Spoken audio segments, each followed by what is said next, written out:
Hey guys, Brad Gilmore here. Want to give a big shout out to our title sponsor, Walker Texas Lawyer. If you or a loved one have been injured in an accident, whether that be a car, truck, motorcycle accident, or some kind of other issue, hit up Walker Texas Lawyer at 713-552-1117 or walkertexaslawyer.com. Oh, Brad, what have you done now? Broadcasting live from Houston, Texas, and around the world.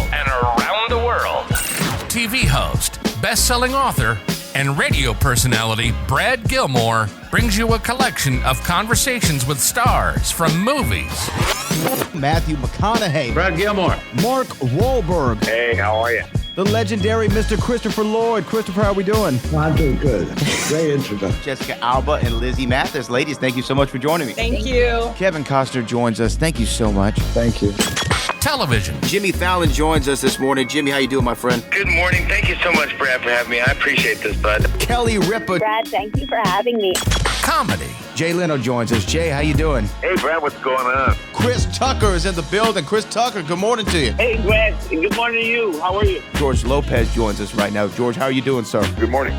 Music. Lola Monroe. Thank you. Thank you for having me. The legendary frontman of AC/DC, Brian Johnson, joins us right now. Brian, how you doing? Good morning, Brad. What lovely to talk to me, funny lad. Megan Trainor. Thank you so much, Brad. You're awesome. Chloe Bailey joins us. I appreciate the time. Appreciate you. And more. This is The Collection. Now your host, The Boat. Brad Gilmore!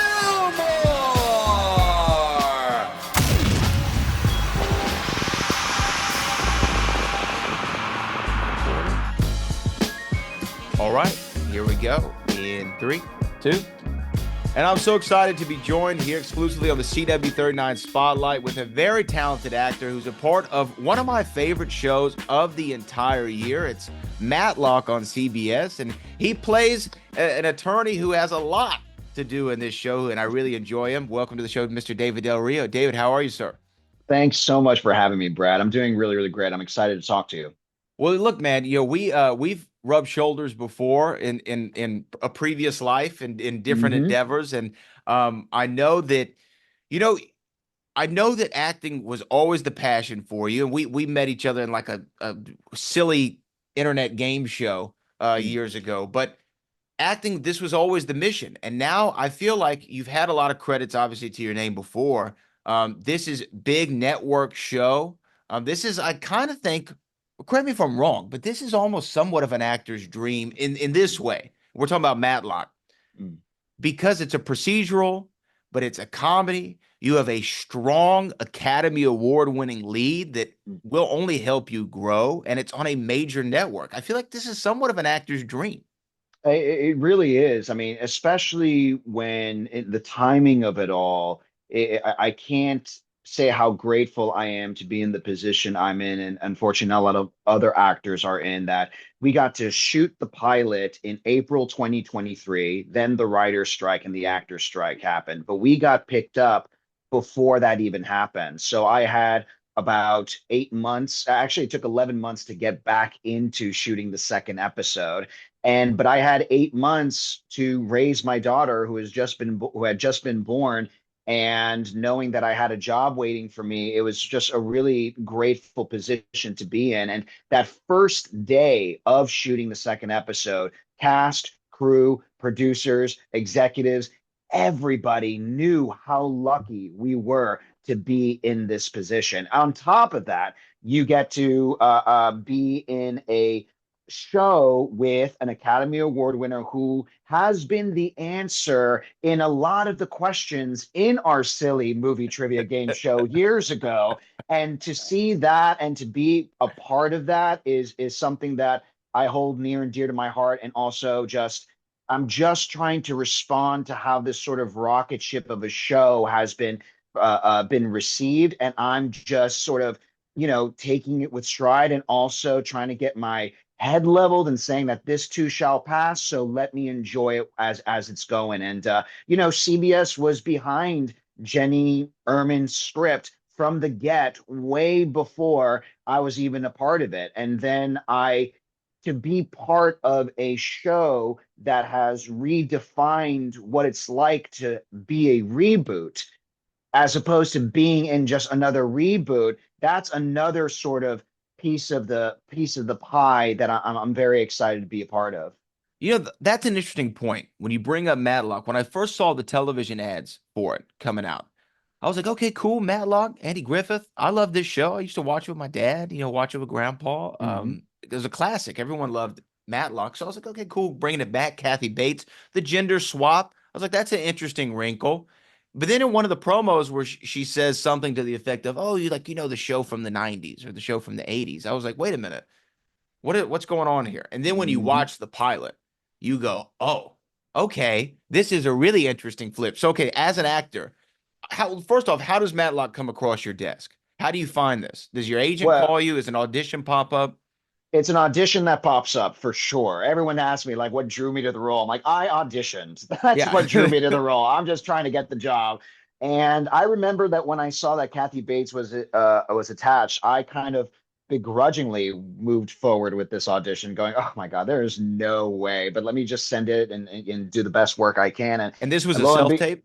This was a self tape on Zoom, and I was actually in my home in Austin going through this whole audition process, even to the point that when at the end of my producer session with Kat Coiro, the producers, and Jenny Ehrman, I didn't press leave meeting yet, but I turned to my wife and I said, I don't think I got it. And they were kind of still on there. And so I quickly pressed leave meeting. I'm like, okay, now I definitely didn't get it. and so, once I sort of got the part, that's kind of that's when the work really, really starts. And so I kind of really got into the idea of kind of doing the homework as a lawyer, what it was like to be a lawyer coming out of community college into this sort of ritzy multi-million-dollar law firm.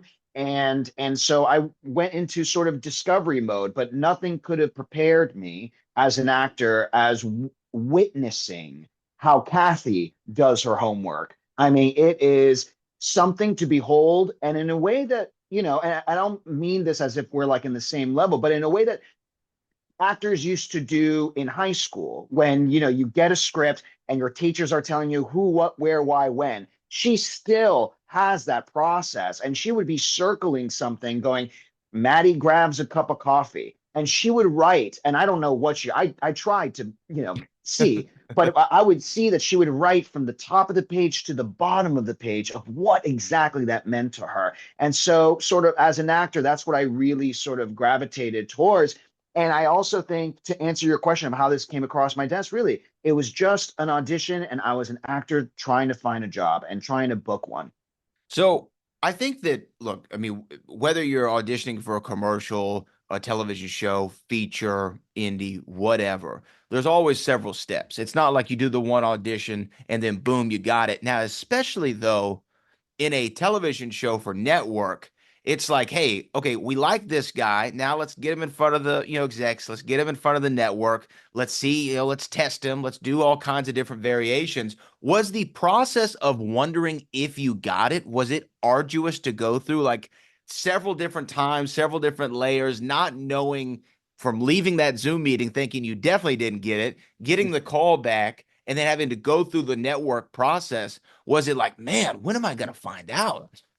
I'll answer it in two ways. One is that my audition, luckily, in this point of my career, was actually pretty short, shockingly to me. I had one audition, and then I went straight to meet Jenny and Kat and the rest of the producers. And then from there, then I booked it. And that was scary fast. And so I'm very, very grateful that they really had this confidence in me that I can really deliver in this character. I also would think that I kind of really got over the waiting game and kind of putting my energy into the will I, won't I thing years ago, because I really expect a no. And so that's what I've accepted. And so to be especially in my home, that I could go off and kind of work on the kitchen cabinets while I'm waiting for the answer is a nice sort of disconnect as what I think every actor needs to go on and live your life, because the life that you live, you're going to bring into your room or you're going to bring into set when you book the job. Who knows the kind of David I will be by the time I get on set? And that's the kind of work that happens mentally and physically between jobs. And I also think I've been in this business for about 17 years now, and I think work begets work. And a CBS executive sort of ran to me in Toronto while we were shooting the pilot, and they say, I've seen a show that you were in, and when I saw your tape, I had to ask the creatives, is he available? And I've never been told that in my life. And I was like, wow, that's a really honor. That's like, that really touches my heart and makes me think of all the work that I have been a part of with all the incredible creators of words that I got to express that really helped me on to the next one. So I really hope that it continues on that way. But the work that you do between auditions, I think, is actually the work as you do as a human. And realize that when you're in an audition, it's almost like you booked the job already. So therefore, it feels like a rehearsal more than it does a job interview. So I kind of had that sort of mentality since I worked with my coach, Lee Kilton Smith, for a long time at this point. Well, also, is he available? Are there like three better words that an actor can hear in the history of this business? It's really amazing. Because it says several things. One, I like him. I think he's so talented that he's probably working on something else, and I desperately need him for this project. Just gratefulness is the overwhelming feeling that I feel for that, because no matter what, anybody can tell you anything, but it does not change the fear that you have when you're actually on set and saying, okay, now I got to do my own mental work to really believe in myself that I can actually do the job. So when you're reading the pilot and doing your notes and going through it, when you see that it is not the normal Matlock and it's not the normal reboot, does that give you, I don't know, does that give you some sort of like exhale as an actor taking on a project like that? Because when you think of a reboot or a reboot or a sequel or any of those things, there's always expectations from the audience going into it of, oh, is this going to be as good as, or is this going to be just like this? And I feel like sometimes a show can handicap itself, or a project can handicap itself by putting it in that prism.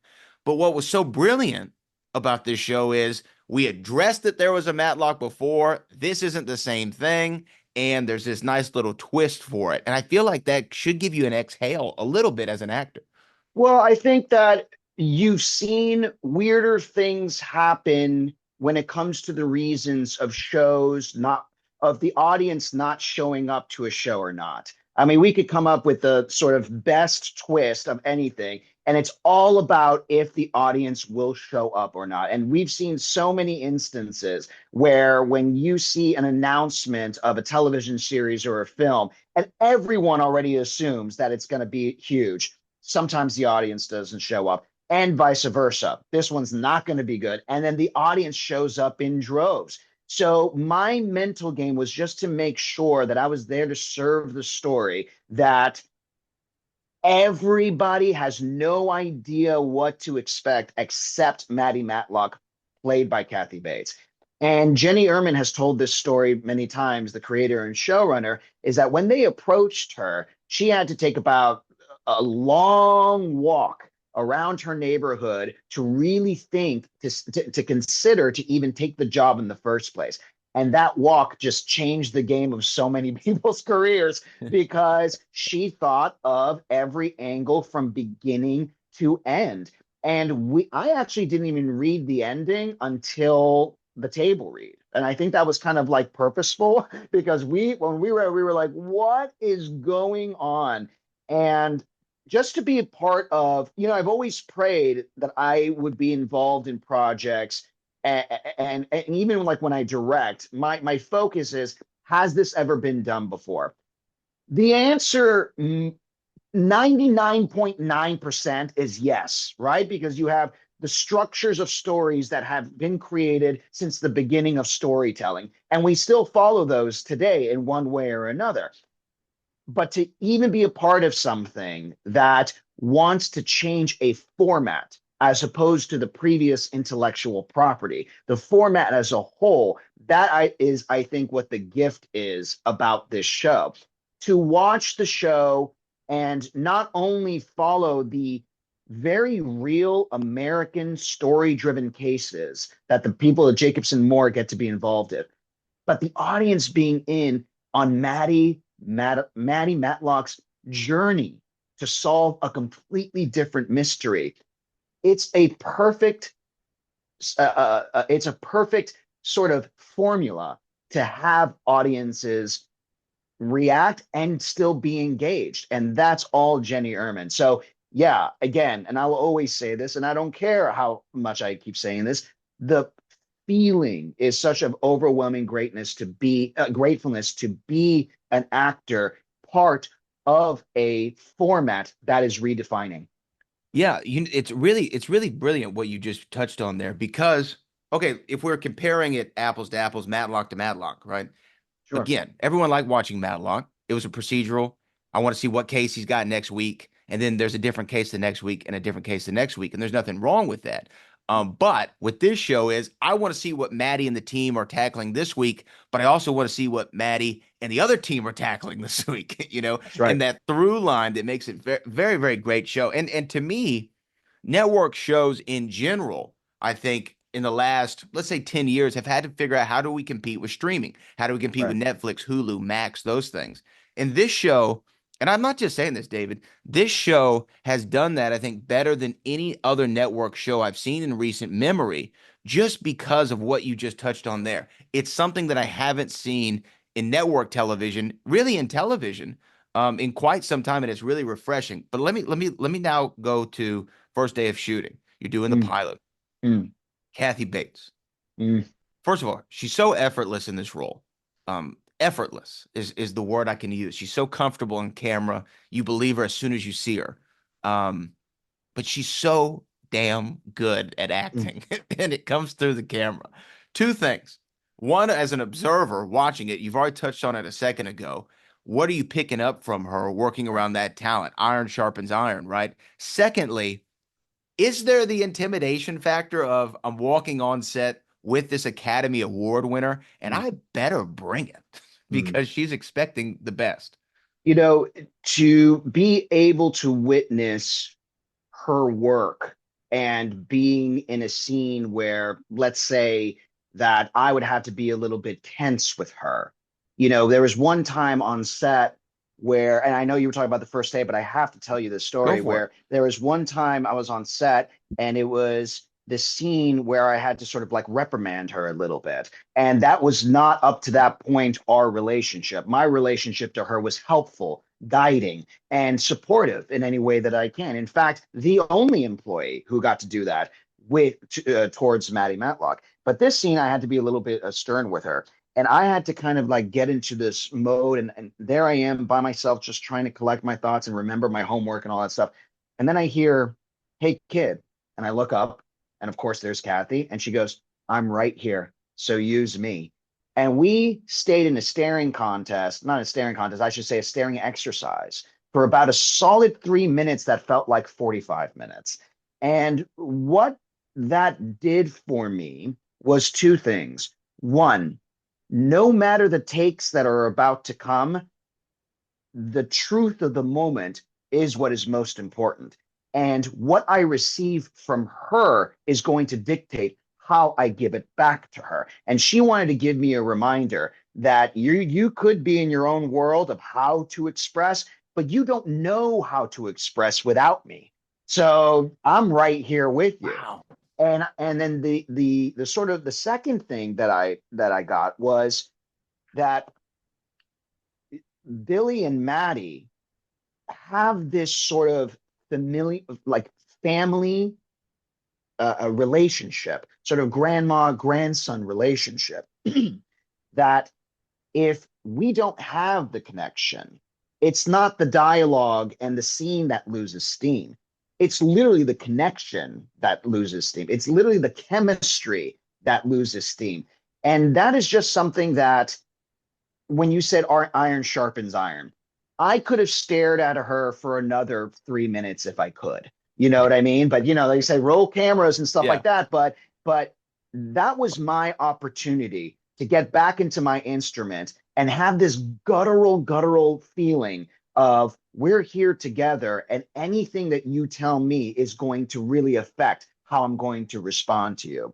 And that's something that I'm glad that she kind of trusted me in understanding that that's what's kind of what was happening. And I just went right into it. Now, to answer your second question, of course I was intimidated. And by the way, I'm still going to be intimidated by the time we start shooting at the season 2, because like you said, she is just an incredible actor. And I'll take the just out. She is an incredible actor, one of the best of her generation and this generation. In fact, she scored higher in any of the testing views with kids more than adults. Wow. And I'm not saying more than as if like there was one higher than the other, but it was an overwhelming response of kids and teens giving that sort of high score an audience does. And all the notes is, we love Kathy. We love Kathy because she brings such humor. She brings intensity. She brings the deepness, all in a look, in a way that nobody can. Like you said, very, very effortlessly. So when I first met her in the pilot, here I am, hands shaking, trembling, and she's shaking my hand saying, "Hi, I'm Kathy. You must be David." I love our relationship in this show. It's just, and I can see that if we get picked up, our relationship is really going to grow. And she kind of really suppressed a lot of any anxiety that I have in terms of like, will I be good enough to match her and all that stuff. She kind of set up a groundwork that we have a future and we're going to be in this together as equals. And she really has kind of been that way throughout the rest of the 19 episode shoot. But even though she helped suppress those anxieties, like for instance, even talking to you today, every time I'm about to do an interview, I get that little bit of anxiousness.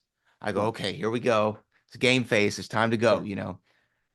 You still must get that a little bit, right? Like, oh, absolutely.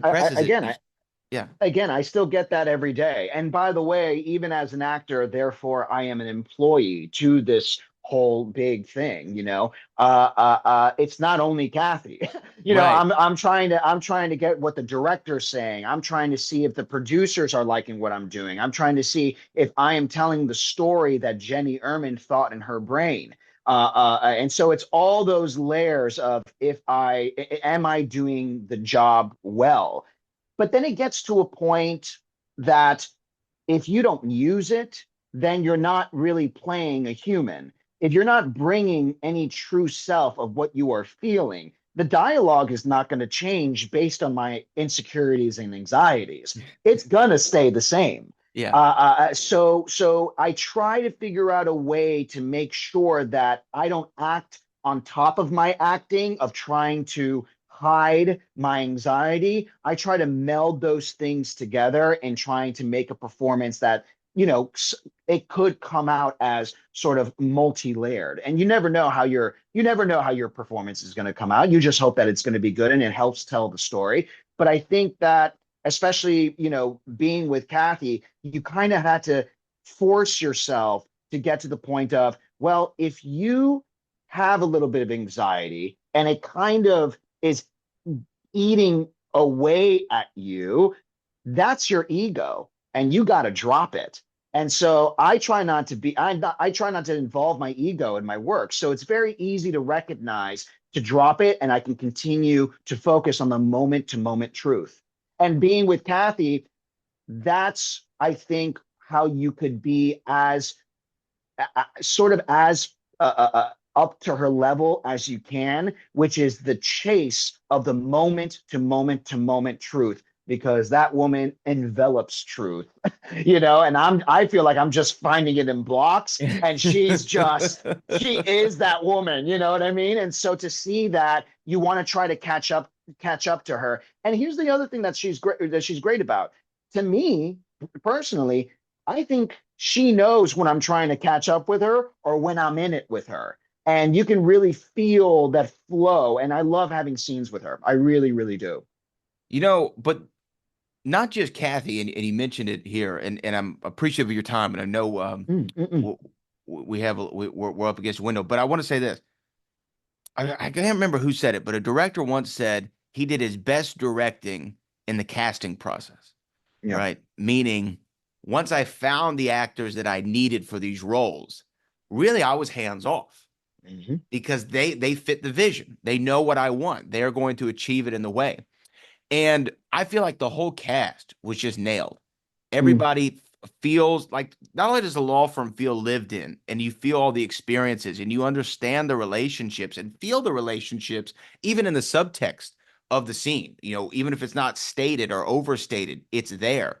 Very hard to pull off. And especially in, I think we're in 5 episodes, I think have aired so far. That's right. In 5 episodes, I'm already invested in everybody's storyline. So that's really great. Let me ask you, on set, when did you feel, and what may have been in the pilot, but when did you feel like, oh yeah, this is the show. This is working. This has legs. I mean, like you said, I think it was the pilot. I think everybody was gearing up towards the shoot of Maddie leaving that bus and getting in her Escalade.